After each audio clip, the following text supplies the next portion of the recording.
Hello, hi எல்லாரும் எப்படி இருக்கீங்க? நல்லா இருக்கீங்களா? சாப்பாடெல்லாம் முடிஞ்சிச்சா? எனக்கு நீங்கள் நிறைய ஆதரவு கொடுக்குறீங்க, நிறைய பேர் வீடியோஸை பார்க்குறீங்க, புதுசாக சப்ஸ்கிரைப் பண்ணுறீங்க, லைக் பண்ணுறீங்க. எல்லாருக்கும் ரொம்ப நன்றி. தொடர்ந்து பண்ணாதவங்க சப்ஸ்கிரைப் பண்ணுங்கள், லைக் பண்ணுங்கள், கமெண்ட் பண்ணுங்கள். இப்போ நம்ம வீடியோக்குள்ளே போகலாம். நம்ம இப்போ ஒரு A4 ஷீட்டை ரெண்டாக மடக்கிக்கிட்டு அதை சென்டர் பாயிண்ட்டை நம்ம கட் பண்ணிக்கணும். இதே மாதிரி இன்னொரு A4 ஷீட் எடுத்து இந்த மாதிரி நம்ம திரும்பவும் அதே மாதிரி கட் பண்ணிக்கணும். நமக்கு 3 பீஸ் தேவைப்படுது. இதையே நம்ம கட் பண்ணிவிட்டு ஒரு பகுதியை மாற்றி வச்சுக்கலாம். ஒரு பகுதி தான் நமக்கு இப்போ தேவைப்படுது. இப்போ நம்ம என்ன பண்ண போகிறோன்னா,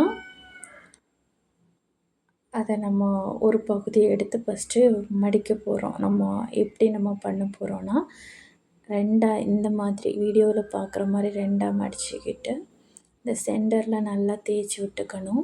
அதுக்கப்புறம் திரும்ப அந்த சென்டர் வரைக்கும் ஒரு பகுதி எடுத்து மடிச்சுக்கணும். அடுத்து திரும்பவும் அதே மாதிரி மடிச்சுக்கணும்.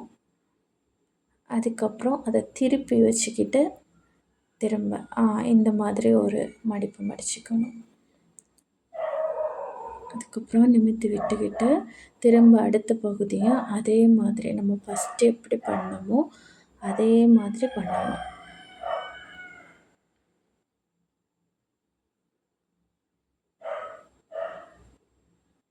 ஆனால் நம்ம ஒவ்வொரு வாட்டி பண்ணும்போதும் அந்த மடிப்பு வரக்கூடிய அந்த பகுதியை நல்லா தேய்ச்சி விட்டுக்கணும். அப்போ தான் நம்ம அடுத்த அதை ஒன்று ஒன்றா பண்ணும்போது நமக்கு அது அந்த மடிப்பு கரெக்டாக வரும். நம்ம தேய்க்காமல் சும்மா அப்படி விட்டோம்னா அது நமக்கு நம்ம எதிர்பார்க்குற மாதிரி அந்த மடிப்பு வராது கரெக்டாக. ஏன்னா நம்ம அந்த மடிப்பு மேலே தான் அந்த டிசைனை போட போகிறோம்.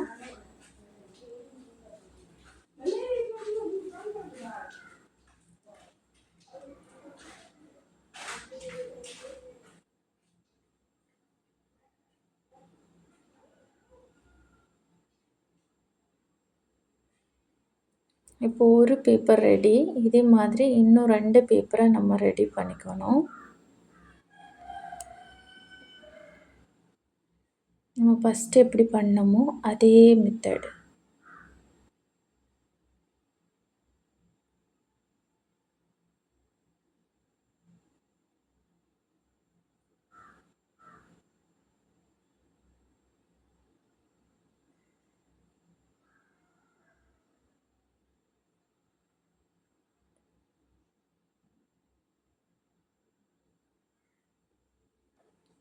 இப்போல்லாம் சின்ன பிள்ளைங்க சின்ன வயசுலே டிவி, மொபைலில் அதிக நேரமாட்டு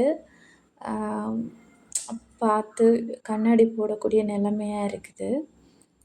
அதனால் அதிகமாக மொபைல் கொடுக்காதீங்க. அது பிள்ளைங்களுக்கு கண்ணுக்கு பிரச்சனை தான். இருந்தாலும் எப்போவாவது ஃப்ரீ டைமில் இந்த மாதிரி ஒரு சின்ன ஒர்க் அவுட் கொடுங்க. குழந்தைங்களுக்கு ரொம்ப ஒரு யூஸ்ஃபுல்லாக இருக்கும்.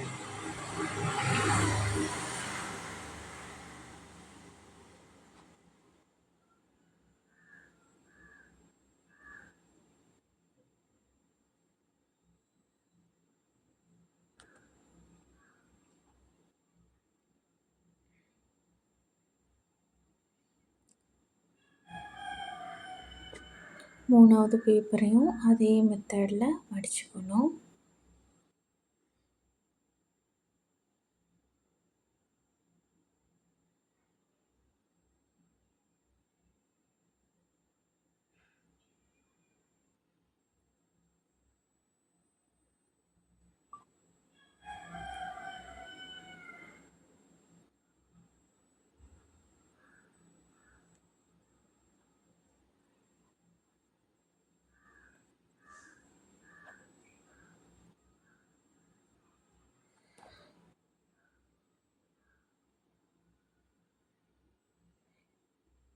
இப்போ நம்ம அந்த நம்ம டிசைனுக்கு தேவையான அந்த 3 பேப்பரையுமே நம்ம ரெடி பண்ணிட்டோம்.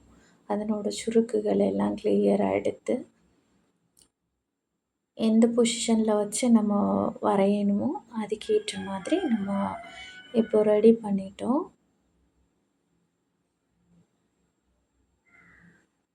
சில டைம் நம்ம அவ்வளோ தேய்ச்சி விட்டாலுமே சில சுருக்குகள் சரியா இல்லாத போது அது திரும்ப இடையில கொஞ்சம் தள்ளிட்டு நிற்கிற மாதிரி இருக்கும்.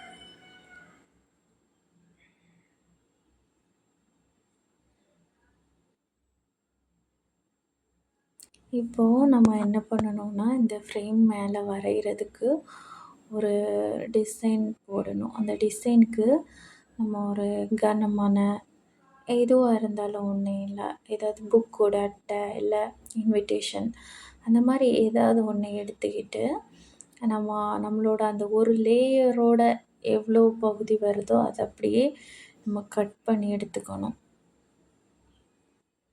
பார்த்து வெட்டும்போது அந்த நம்ம மடக்கி வச்சுருக்கிற பேப்பர் வெட்டுப்பட்டுறக்கூடாது, அதில் கவனமாக இருக்கணும்.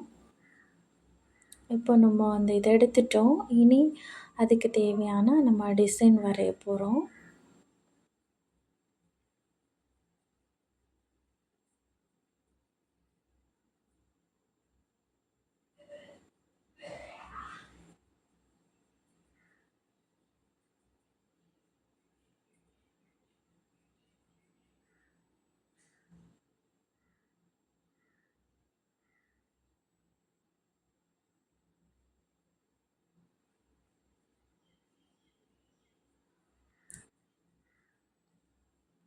இப்போது நம்ம அந்த வரையும்போது நான் இந்த வரைகிறேன் பாருங்க, பார்த்தீங்களா?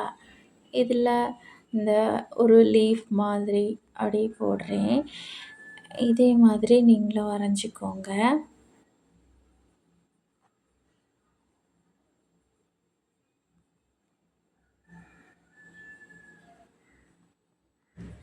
வரையும்போது கொஞ்சம் சாய்வாக கீழேருந்து மேலே பார்த்து வரைகிற மாதிரி வரைஞ்சிக்கோங்க.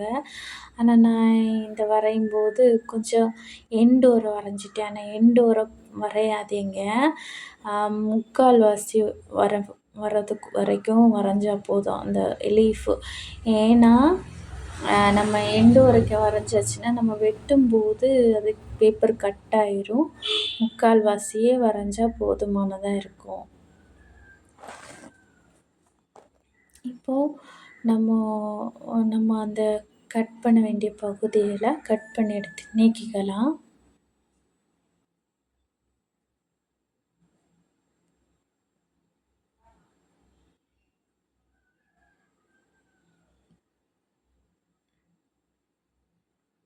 நான் வரைஞ்சாலுமே அந்தளவு எண்டுக்கு போகலை, கொஞ்சம் முன்னாடியே தான் வச்சு கட் பண்ணுறேன். ஆனால் இந்த அளவுக்கு எண்டுக்கு போகக்கூடாது, ஏன்னா அது திரும்ப நம்ம ஃப்ரேம் பண்ணுற மாதிரி இருக்கும், அது நமக்கு கஷ்டம்.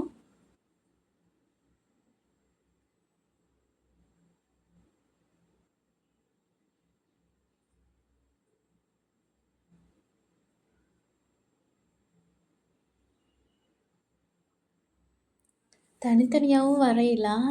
நான் எப்போவுமே இந்த மாதிரி பண்ணேன்னா ஒன்றில் பண்ணி வச்சுட்டு அடுத்து அதே டிசைனு எல்லாத்துலேயும் போடுறது பழக்கம். எனக்கு இது ஈஸி மாதிரி இருக்கும்.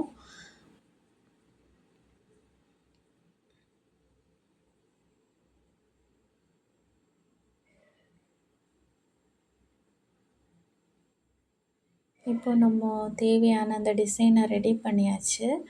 இனி அந்த பேப்பருக்கு மேலே வச்சு இதை நம்ம கரெக்டான பொசிஷனில் வச்சு, ரொம்ப எண்டுக்கு போகக்கூடாது, முக்கால்வாசி வரைக்கும். அதை நம்ம வரைகிறதும் நம்ம அட்ஜஸ்ட்மெண்ட்டை பொறுத்து நம்ம கரெக்டாக வச்சு வரையணும். வரைஞ்சிக்கிட்டு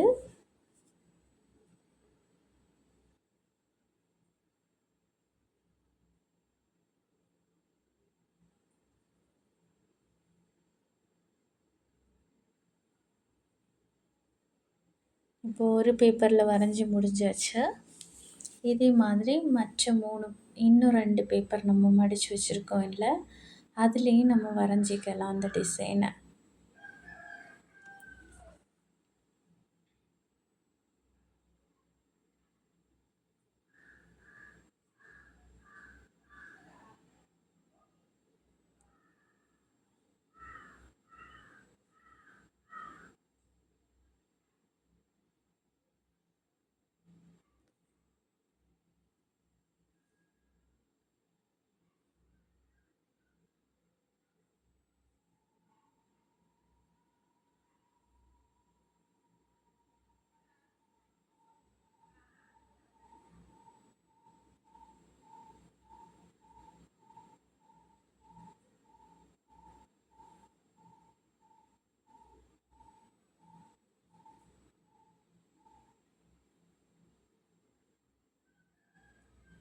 இப்போ நம்ம வரைஞ்சிட்டோம். வரைஞ்சிக்கிட்டு அந்த கட் பண்ண வேண்டிய பகுதிகள கட் பண்ணிக்கணும் கரெக்ட்டா?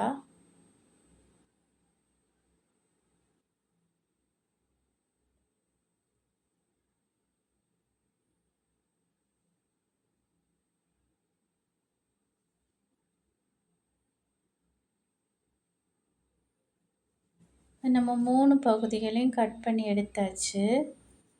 இப்ப என்ன பண்றோன்னா, ஒண்ணோடு ஒண்ணு கரெக்ட்டா கம் போட்டு ஜாயின் பண்றோம் 3யும்.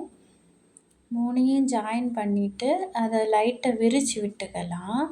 ஏன்னா ஒட்டி ஒட்டி இருக்கும். அத விரிச்சு விட்டுட்டு, நம்ம அந்த கேப்ப க்ளோஸ் பண்ற மாரி அந்த கம்ப்ளீட்டா ரவுண்ட் பண்ணிட்டு, இத இனி அப்படியே சென்டர்ல விரிச்சு விட்டீங்கன்னா, அழகான ஒரு பூ தயார். Thank you.